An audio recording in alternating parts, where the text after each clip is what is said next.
Alright, this will be my Select Numero 10 ball review. I'm going to compare this a lot to my Jabulani, the glider ball, because that's the only other ball I've reviewed. In terms of air retention, that is one of the biggest things I look for, is air retention. Jabulani, as I said, I had to pump it up every single time I played with it.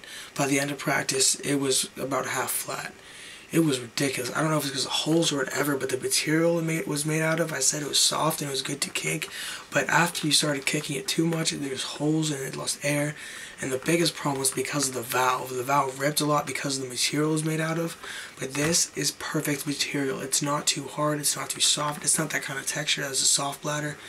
But it's a regular 32 panel ball, and it's really great. And see, here's the valve, and it's really easy to get to. Because there's a rip by the valve in the fabric on the other ball, I had to move it across until I found the hole. This, it's direct, it's right there, and it will always be there.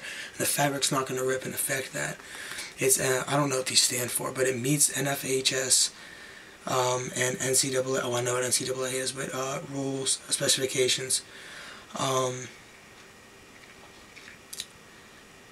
So it gives the recommended match pressure, and this is obviously size 5.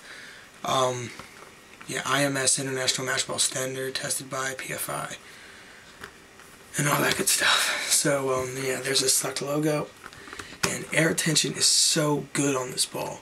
I mean, I got a lot of reviews, people saying, oh, you know, it only lasts a week. You know, I use this in indoor, I use this in practice. I think the last time I pumped this thing up was calendar's not gonna help.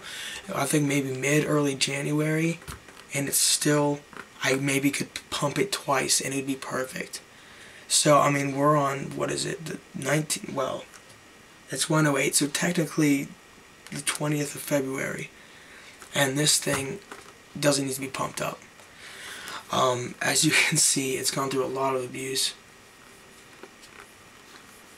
because of, especially right there, primarily because of indoor, because it's not like a lot of indoor places where there's out of bounds. It's basically, it is a hockey arena, a hockey rink that they cemented over, then put AstroTurf on. So it has the walls and everything, and we use those. We use those to play with. And also, of course, the I don't know if it's safety glass, fiberglass, whatever it is, that is on the front ends where the goals would be, where the goals are, soccer goals, and there's nets and stuff. So I mean, they hit a lot of stuff. I mean, it's not just like grass, where the only thing it would hit are people's boots, the grass, and the goals. It hits a lot of walls, and because it's white, excuse me, and because it's white, it does pick up a lot of marks like that. So I wouldn't even know if it went through, well, it has gone through a lot of abuse, but it's not really reflecting upon that.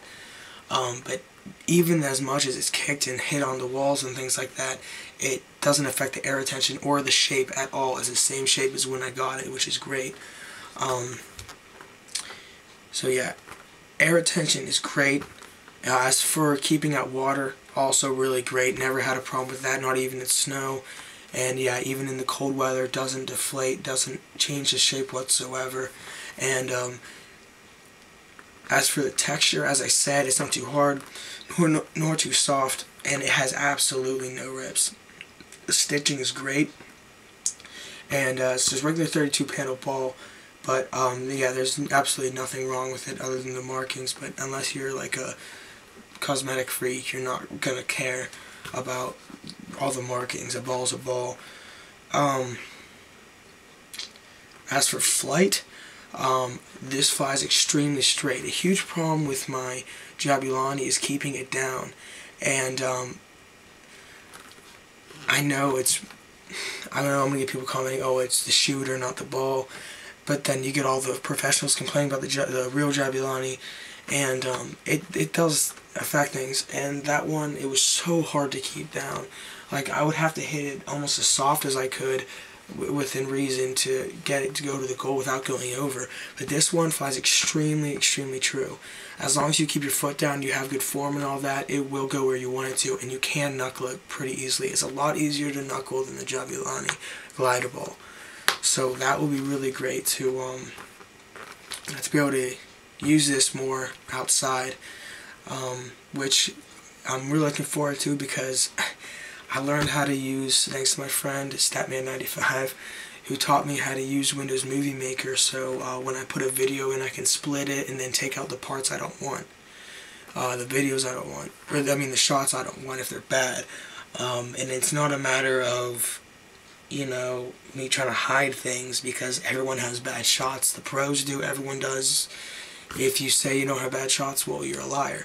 So, I just want to get those out, because there's no point of having those in the video. I mean, I'm all for admitting and supporting the fact that everyone has bad shots, but it's just a waste of time and space. So I'm going to edit those out, and I'm really looking forward to going around and shooting. And for the sake of everybody, I will do free kick videos as well as one-on-one with a defender and a goalie. I'll get some friends out there and do that, because I do have comments, and I agree that it's annoying when people shoot on an open net. So I'll be able to get that done, hopefully, because my friend can bring me his tripod and his brother can play keep. So I hope you enjoyed this review. If you have any questions, go ahead. I mean, there's not much to say about a ball.